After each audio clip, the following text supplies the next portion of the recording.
یا رسول اللہ وسلم علیک یا. در حقیقت یہ موضوع اس قدر وسیع ہے کہ اس کی کوئی انتہا نہیں. آپ صلی اللہ علیہ وسلم کے جسم اقدس کے کمالات حد بیان سے باہر ہیں. صاحب قصیدہ بردہ امام شرف الدین بوصری رحمۃ اللہ علیہ فرماتے ہیں فَهُوَ الَّذِي تَمَّ مَعْنَهُ وَصُورَتُهُ ثُمَّ اسْتَفَاهُ حَبِيبًا بَارِئُ النَّسَمِ. یعنی وہی ہے کہ کمالات باطنی و ظاہری ان پر ختم ہے، پھر خالق کائنات نے انہیں اپنا حبیب بنا لیا. تو کمالات مصطفیٰ صلی اللہ علیہ وسلم کا ذکر اس لیے بھی ضروری ہے کہ اس سے ایمان کو تازگی، روح کو بالغی اور ذوق کو معراج نصیب ہوتی ہے، کیونکہ ذکر حبیب کم نہیں وصل حبیب سے. حضرات گرامی، پچھلے جمعے کو میں نے بیان کیا تھا کہ یہ حضور صلی اللہ علیہ وسلم کے جسم اقدس کی برکات اور کمال ہے کہ ہم گناہوں سے لت پت اور شدید ترین خطاکار ہونے کے باوجود اللہ کے عذاب سے محفوظ ہیں، کیونکہ اللہ تبارک و تعالیٰ کا یہ وعدہ ہے وَمَا كَانَ اللَّهُ لِيُعَذِّبَهُمْ وَأَنْتَ فِيهِمْ. یعنی اے محبوب، چونکہ آپ کا جسم اطہر ان لوگوں کے درمیان ہے، لہذا آپ کے جسم کی وجہ سے میں ان کو عذاب نہیں دیتا. یہ حضور صلی اللہ علیہ وسلم کے جسم اطہر کا وسیلہ ہے کہ عالم اجسام موجود ہے، اور جب ہم پیدا نہیں ہوئے تھے تو عالم امر تھا جس کا تعلق عرش سے اوپر اور عرش سے لے کر تخت الثری تک یہ عالم خلق ہے. ان کے متعلق اللہ تبارک و تعالیٰ قرآن پاک میں ارشاد فرماتا ہے الا لہ الخلق والامر، کہ خبردار اسی کے لیے خلق اور امر ہے. تو حضرات گرامی، آپ یقین جانیے کہ عالم امر ہو یا عالم خلق، فوق العرش مخلوق ہو یا تحت العرش، عالم ارواح ہو یا عالم اجسام، عالم دنیا ہو یا عالم آخرت، حضور صلی اللہ علیہ وسلم کے جسم اقدس کے فیضان سے تمام عالمین فیض پا رہے ہیں. بطور مثال یوں سمجھے کہ سورج ایک جگہ آسمان پر ہے، لیکن اس کا جسم ساری دنیا کو اپنے نور سے فیض و برکت دے رہا ہے. معلوم ہوا کہ جو سورج ہوتا ہے اس کا جسم فیض سب کے لیے برابر ہے. تو حضرات گرامی، اللہ تبارک و تعالیٰ نے قرآن پاک میں نبی صلی اللہ علیہ وسلم کو سورج کہہ کر پکارا ہے. اللہ تعالیٰ قرآن پاک میں ارشاد فرماتا ہے یا ایھا النبی انا ارسلناک شاہدا ومبشرا ونذیرا وداعیا الی اللہ باذنہ وسراجا منیرا. یعنی اے غیب کی خبریں بتانے والے نبی، بے شک ہم نے تمہیں بھیجا حاضر ناظر، خوشخبری دینے والا، ڈر سنانے والا اور اللہ کی طرف اس کے حکم سے بلانے والا اور چمکا دینے والا آفتاب بنا کر. چونکہ آپ سراج منیر ہیں، تو جس طرح اس ظاہری سورج کا جسم تمام دنیا کے لیے فیض رسا ہے، اسی طرح آپ صلی اللہ علیہ وسلم کا جسم اقدس بھی تمام عالمین کے لیے فیض رسا ہے. یوں سمجھو کہ ہے وہ بھی سورج، ہے یہ بھی سورج، وہ سراج و حاج ہے، یہ سراج منیر ہے وہ بھی نور، ہے یہ بھی نور، وہ چمکنے والا، یہ چمکانے والا. اس میں حرکت ہے، حرارت ہے، اس میں برکت ہے، اس میں شدت ہے، اس میں رحمت ہے. اور اس معنی پر بطور تائید ایک آیت قرآن میں سنیں. اللہ تعالیٰ قرآن پاک میں ارشاد فرماتا ہے وَمَا أَرْسَلْنَاكَ إِلَّا رَحْمَةً لِلْعَالَمِينَ. یعنی حضور صلی اللہ علیہ وسلم کے آفتاب وجود سے سارے عالمین بیک وقت فیض و رحمت پا رہے ہیں. تو حضرات گرامی، اس ظاہری صورت کے جسمانی کمالات ظاہر و باہر ہے، تو جو نبوت اور رسالت کا سورج ہے اس کے جسم اطہر کے کمالات کا کیا عالم ہوگا.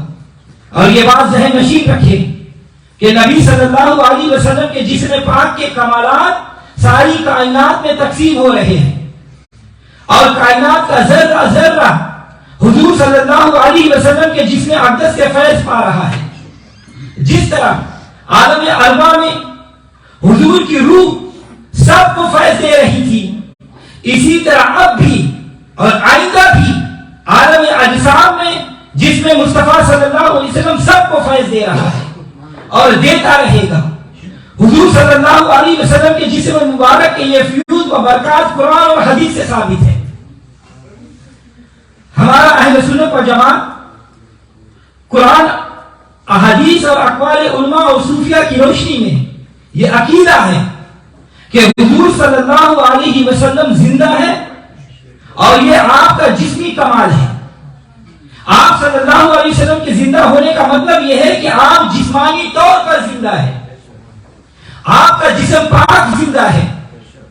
روح تو سب کی زندہ ہے، روح تو کسی کی بھی نہیں مرتی. کوئی کافر ہو یا مومن، کوئی مشرک ہو یا مسلم، کوئی بادشاہ ہو یا فقیر، کوئی سکندر ہو یا کلندر، کوئی گنہگار ہو یا نیکوکار، روح تو سب کی زندہ رہتی ہے. روح پر موت نہیں آتی، کیونکہ موت انفقاق روح عن الجسد کا نام ہے. یعنی جب روح جسم سے نکل گئی تب موت آ گئی، اور یہ موت تو جسم پر آتی ہے.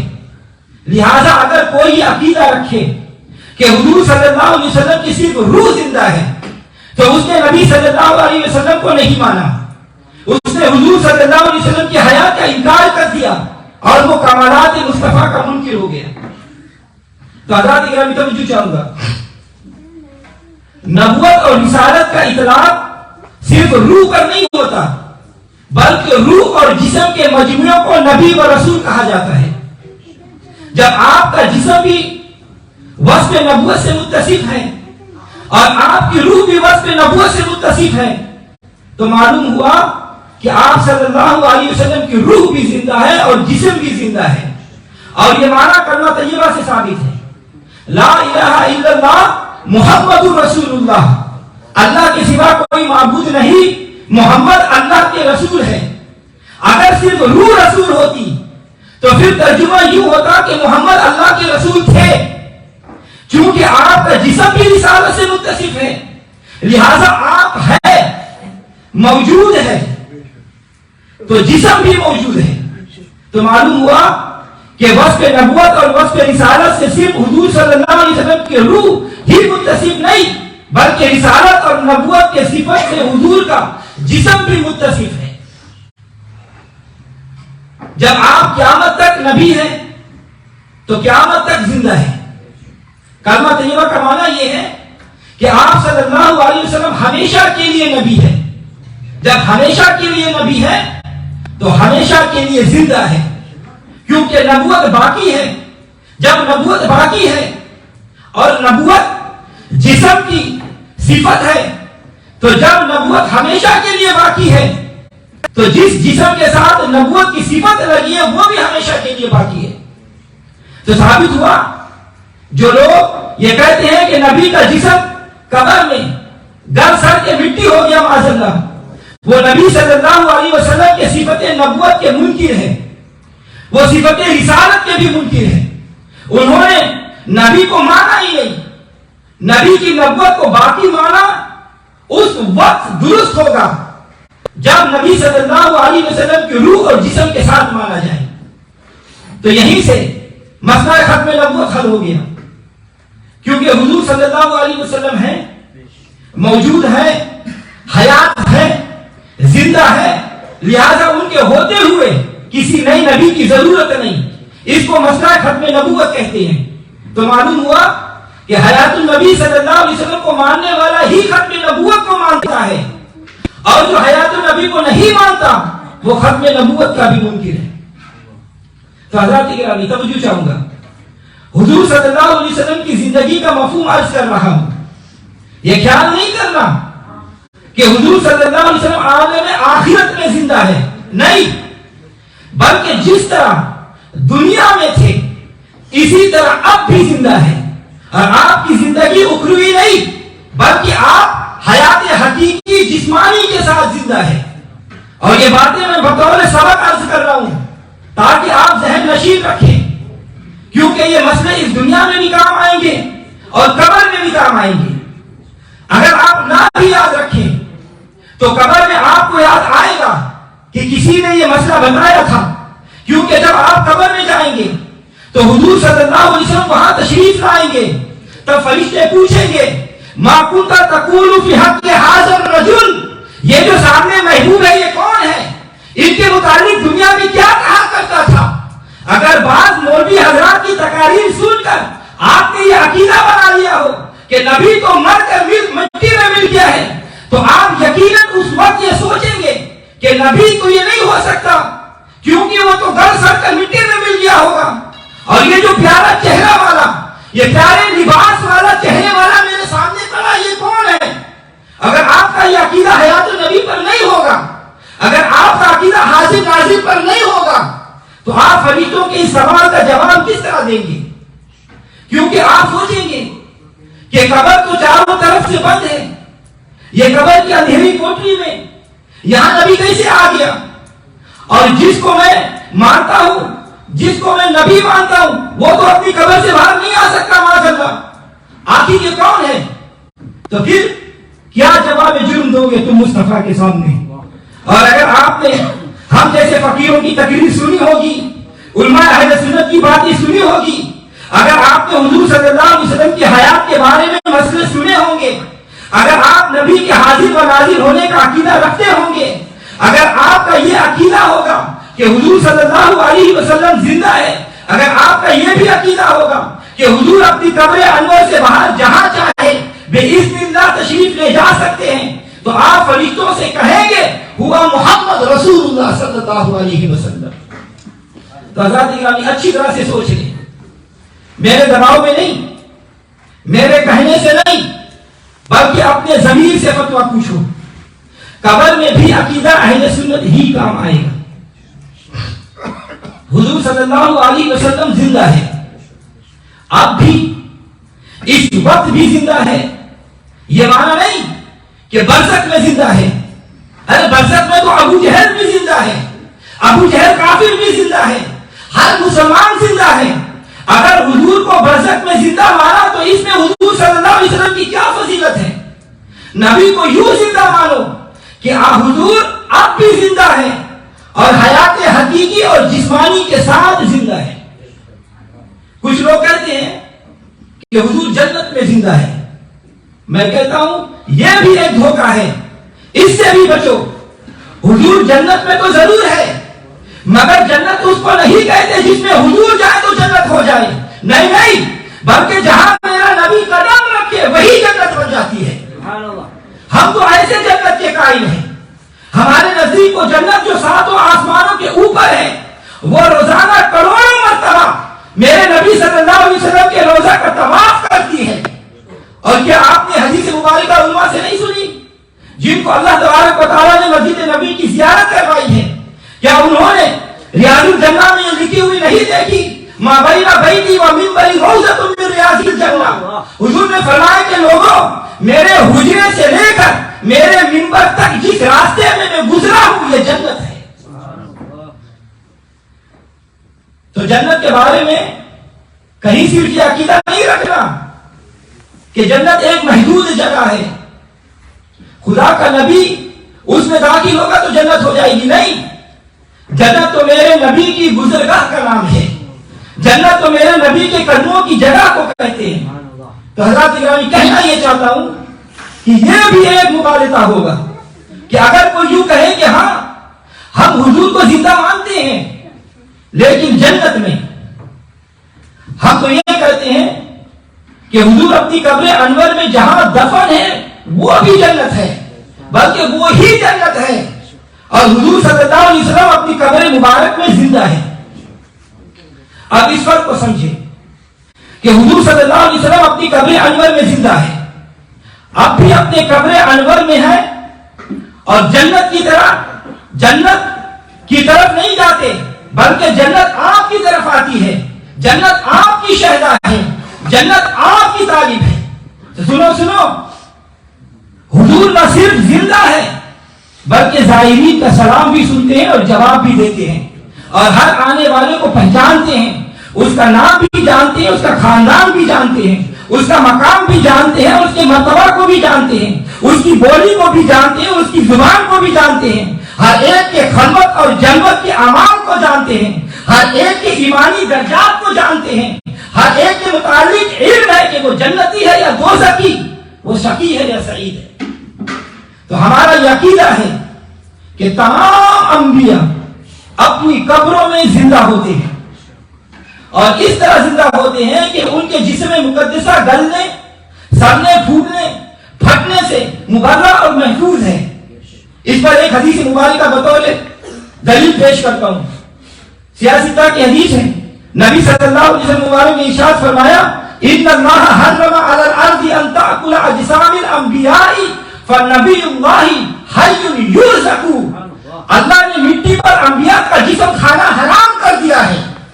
اللہ کا نبی اپنی قبر میں زندہ ہوتا ہے اور رزق کھاتا ہے۔ تو حضرات گرامی توجہ چاہوں گا، آپ مجھے بتائیں کہ رزق کھانے والی زندگی جسمانی زندگی ہوتی ہے یا روحانی؟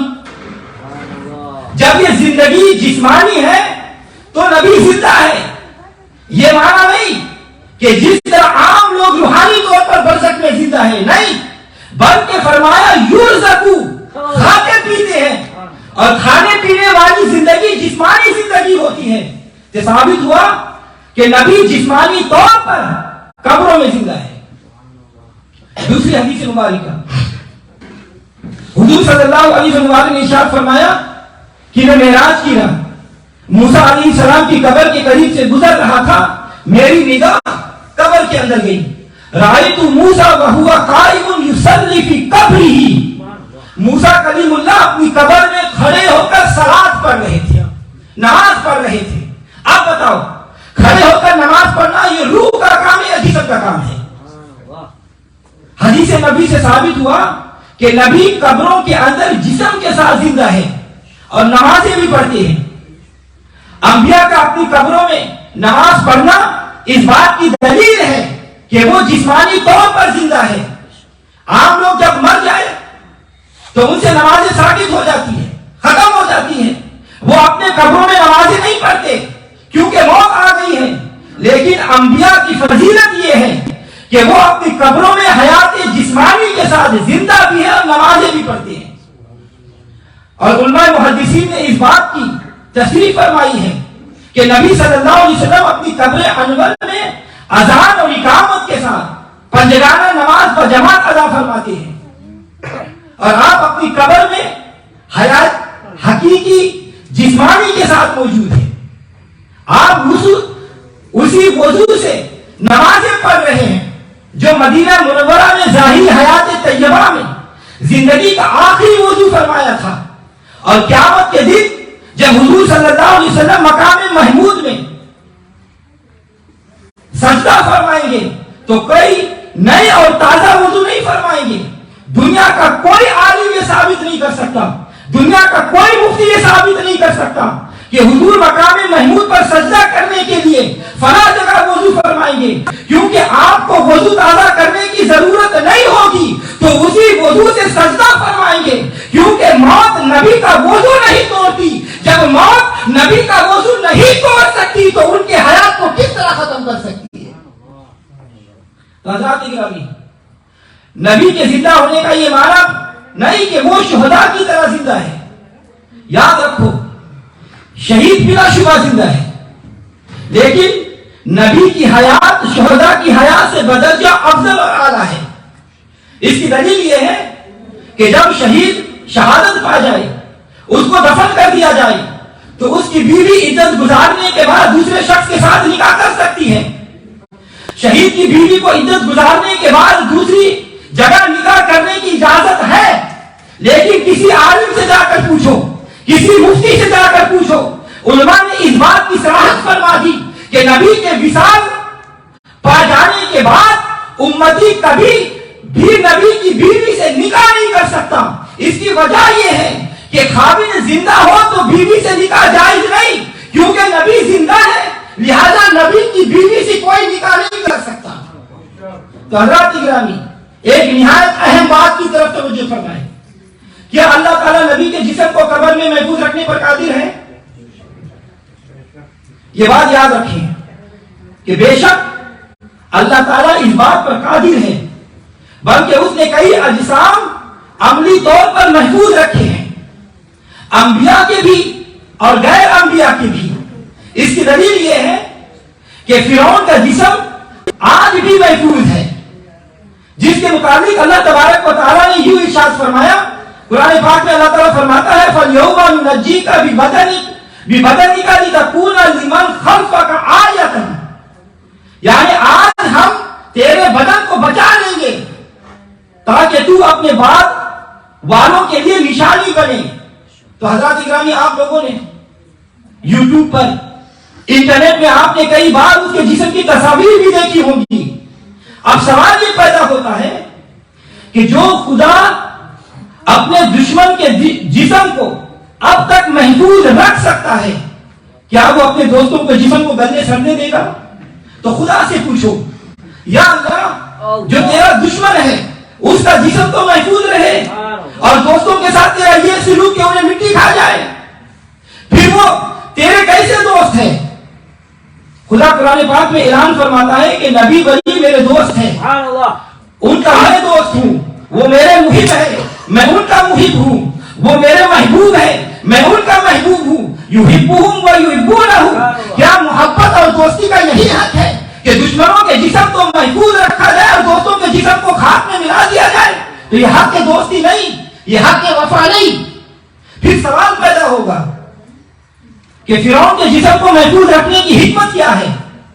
تو علماء کرام فرماتے ہیں کہ اس کے جسم کو اللہ نے آج تک محفوظ رکھا کیونکہ اس کی احالت مقصود تھی، اسے باعث عبرت بنانا تھا۔ اس کی وجہ یہ ہے کہ فرعون نے لوگوں سے کہا تھا کہ میں خدا ہوں، مجھے سجدہ کرو، زمین و آسمان میرے زیر فرمان ہے، بارش میں برساتا ہوں، سورج میں چڑھاتا ہوں، چاند میں نکالتا ہوں، سارا نظام کائنات میرے اشارے سے چلتا ہے۔ تو رب نے اس کا جسم اس کی احالت اور ذلت کے لیے محفوظ رکھا کہ دنیا کو بتا دیا کہ اب اس سے پوچھو تیری حکومت کہاں گئی، تو ذرا بتا تو صحیح تیری حکومت کس پر ہے؟ کیا تو اب کسی سے سجدہ کروا سکتا ہے؟ ذرا بول کے تو دکھاؤ تو کتنا مجبور ہے، ذرا ہل کے تو دکھاؤ تو کتنا بے بس ہے، ذرا اشارہ تو کر کے دکھاؤ تو کتنا بے بس ہے۔ تو اس کی مجبوری اور بے بسی اس کی ذلت اور رسوائی کا سبب بتا دی گئی، اس لیے آج تک اس کا جسم محفوظ رکھا گیا ہے۔ تو حضرات گرامی، ضرورت یہ ہے، قانون یہ ہے، اصول یہ ہے کہ اگر کسی دشمن کے جسم کو احانت کے لیے محفوظ رکھا جائے تو کسی دوست کے جسم کو عزت کے لیے بھی محفوظ رکھنا چاہیے۔ لہذا فرعون کے جسم کو احانت کے لیے محفوظ رکھا اور انبیاء کے جسموں کو عزت کے لیے محفوظ رکھا۔ تو یہ ایک الزامی جواب ہے۔ اب آئیے تحقیقی جواب کی طرف، اور قرآن کی روشنی میں سنیے۔ حضرت سلیمان علیہ السلام جنات سے مسجد اقصی تعمیر کروا رہے تھے اور اپنے عصا کے سہارے، اپنے لاٹھی کے سہارے وہ کھڑے ہو کر تعمیر کی نگرانی فرما رہے تھے۔ حضرت عبداللہ ابن عباس رضی اللہ تعالیٰ عنہ روایت کرتے ہیں کہ رسول اللہ صلی اللہ علیہ وسلم نے فرمایا کہ اسی حالت میں سلیمان علیہ السلام کی روح پرواز کر گئی، وصال مبارک ہو گیا، اور اس کے باوجود 1 سال تک وہ عصا کے سہارے، لاٹھی کے سہارے کھڑے رہے، اور جنات یہی سمجھتے رہے کہ آپ دیکھ رہے ہیں، لہذا وہ مسجد کی تعمیر کرتے رہے۔ 1 سال تک خدا کے نبی روح قبض ہونے کے باوجود لاٹھی کے سہارے کھڑے رہے، گرے نہیں۔ توجہ چاہوں گا، عام آدمی اگر اپنے عصا پر ٹیک لگا کر کھڑا ہو اور اسے ذرا سے اونگ آ جائے تو وہ اپنا بیلنس برقرار نہیں رکھتا، وہ ان بیلنس ہوگا، وہ گر جائے گا اور فوراً زمین پر گر پڑتا ہے۔ پھر موت کے بعد آدمی کے چہرے کی رنگت بھی بدل جاتی ہے، جسم میں مختلف قسم کے تغیرات رونما ہو جاتے ہیں، تعفن پھیل جاتا ہے۔ مگر آپ سلیمان علیہ السلام 1 سال تک لاٹھی کے سہارے کھڑے رہے، چہرہ انور کے رنگ و جلال، حسن و جمال اور بشاش میں کمی نہیں آئی، بدن بالکل تر و تازہ رہا۔ جسمانی تغیرات کو کیا، آپ کا لباس بھی ویسے ہی پاک اور صاف رہا۔ نہ موسم گرما کی شدت اور گرمی نے جسم اطہر کو متاثر کیا، اور نہ ہی موسم سرما کی کو کوئی اثر ظاہر ہوا. اور 1 سال کے بعد کیا ہوا؟ اللہ تبارک و تعالیٰ قرآن پاک میں ارشاد فرماتا ہے مَا دَلَّهُ عَلَى مَوْتِهِ إِلَّا دَابَّةُ الْأَرْضِ تَأْكُلُ مِنْ سَعَاتِهِ. جب دیمک نے آپ کی لاٹھی کو کھا لیا تو دیمک کے کھانے سے جب لاٹھی کمزور ہوئی تو لاٹھی ٹوٹی. سلیمان علیہ السلام زمین پر آئے تو پھر جنات کو پتا چلا کہ سلیمان علیہ السلام وفات پا گئے ہیں. تو قرآن کی اس آیت میں یہ بتایا کہ سلیمان علیہ السلام کی لاٹھی کو دیمک کھا گئی. تو اب سوال یہ پیدا ہوتا ہے کہ لاٹھی کے ساتھ ہی ان کے قدم تھے, ان کو کیوں نہیں کھایا؟ معلوم ہوا کہ مٹی کا کوئی کیڑا ہو یا زمین کا کوئی مخلوق وہ نبی کے جسم کو نہیں کھا سکتی. لکڑی کو تو دیمک کھاتی رہی اور ساتھ ہی سلیمان علیہ السلام کے قدم تھے, ان کو نہیں کھایا. تو قرآن آیت سے ثابت ہوا کہ انبیاء کے جسم محفوظ ہوتے ہیں اور انبیاء کے جسم کو کوئی شے ضائع نہیں کر سکتی. اب توجہ چاہوں گا, یہ جو لوگوں نے یہ کہانی بنائی ہے کہ انبیاء کو غیب نہیں ہوتا اور اس پر یہ دلیل پیش کی جاتی ہے کہ بھائیوں نے آ کر حضرت یعقوب علیہ السلام کے سامنے جھوٹ بولا کہ یوسف علیہ السلام کو بھیڑیا کھا گیا. آپ روتے رہے, آنسو بہاتے رہے. اور خدا کے بندوں, مخلوق خدا کو دھوکہ نہ دو. مسئلہ یوں نہیں ہے, مسئلہ یوں ہے کہ جب بھائیوں نے آ کر خون آلودہ کرتا پیش کیا اور کہا کہ آپ کے یوسف کو بھیڑیا کھا گیا, تو حضرت یعقوب علیہ السلام نے تو پہلے ہی کپڑے کو سوکھ کر یہ کہا, فرمانے لگے یہ خون سے تو میرے یوسف کی خوشبو نہیں آ رہی, یہ خون تو میرے یوسف کا نہیں ہے. تو حضرات گرامی دیکھو کہ نبی کا علم کیسے انجان لوگ ہیں, یہ کیسے جاہل لوگ ہیں کہ جس بات سے انبیاء کا علم غیب کی نفی کرتے ہیں وہی بات انبیاء کا علم غیب ثابت کرتی ہے. آپ نے پھر فرمایا کہ اے میرے بیٹو, یہ جو تم نے مکر کیا ہے یہ خوب ہے. وہ بھیڑیا کیسا تھا کہ جس نے میرے یوسف کا کرتا تو بچا لیا اور میرے یوسف کو کھا لیا. کرتے کو ذرا بھی نشان نہیں لگا تھا, نہ دانت کا نہ کہیں سے پھٹا تھا. کرتے کو تو بھیڑیا نے بچا لیا. اور حالانکہ بھیڑیا کا یہ کام نہیں کہ پہلے کرتے اتار کر الگ رکھ کے پھر کھائے. آپ نے فرمایا وہ بھیڑیا کیسا تھا کہ جس نے میرے یوسف کے کرتے کا تو ادب کیا لیکن میرے یوسف کا ادب نہیں کیا. یہ کیسے ہو سکتا ہے؟ گویا کہ یعقوب علیہ السلام جانتے تھے, ان کو یہ علم تھا کہ یوسف کو بھیڑیا نے نہیں کھایا. اور یہ کس طرح تسلیم کرے جبکہ یہ اللہ تبارک و تعالیٰ کا یہ قانون ہے کہ نبی کے جسم کو کوئی شے نہیں کھا سکتی. نبی کے جسم کو نہ بھیڑیا کھا سکتا ہے, نبی کے جسم کو نہ دیمک کھا سکتی ہے, نبی کے جسم کو نہ زمین کا کیڑا کھا سکتا ہے, نبی کے جسم کو نہ زمین کی مٹی کھا سکتی ہے. تو ثابت ہوا کہ انبیاء کے جسم کائنات کی ہر شے سے محفوظ ہوتے ہیں. تو حضرات گرامی اب سنیے, حضرت یونس علیہ السلام سمندر کے اندر مچھلی کے پیٹ میں رہے تو اللہ تعالیٰ قرآن پاک میں ارشاد فرماتا ہے لَلَبِثَ فِي بَطْنِهِ إِلَى يَوْمِ يُبْعَثُونَ. ہم یونس کو مچھلی کے پیٹ میں قیامت تک محفوظ رکھتے ہیں. فَلَوْلَا أَنَّهُ كَانَ مِنَ الْمُسَبِّحِينَ. اگر وہ ہماری تسبیح نہ پڑھتا تو اس نے ہماری تسبیح پڑھی تو ہم نے انہیں باہر نکال دیا. تو قرآن یہ بتاتا ہے, خدا یہ فرماتا ہے کہ اگر میرا یونس قیامت تک مچھلی کے پیٹ میں رہتا تو محفوظ رہتا. تو ثابت ہوا کہ خدا کا قانون یہ ہے کہ چاہے نبی اوج فضا میں رہے, نبی جو سمر میں رہے, نبی ہوا میں رہے, خدا کا یہ قانون ہے کہ نبی بطن مچھلی میں رہے. خدا کا یہ قانون ہے کہ چاہے نبی قبر میں رہے, نبی جہاں بھی رہے, نبی کا جسم محفوظ رہتا ہے. خدا کو یہ گوارا ہی نہیں کہ کائنات کی کوئی شے نبی کے جسم کو کھا جائے. تو ثابت ہوا کہ جو خدا یونس علیہ السلام کا جسم مچھلی کے پیٹ میں محفوظ رکھ سکتا ہے, جو خدا یونس علیہ السلام کا جسم مچھلی کے پیٹ میں محفوظ رکھ سکتا ہے, جو خدا سلیمان علیہ السلام کا جسم 1 سال تک دیمک سے محفوظ رکھ سکتا ہے, تو وہ خدا اپنے محبوب کے جسم کو گنبد خضرا کے نیچے بھی محفوظ رکھ سکتا ہے. اور یہ حضور صلی اللہ علیہ وسلم کا جسمی کمال ہے اور یہ اہل سنت و جماعت کا عقیدہ ہے.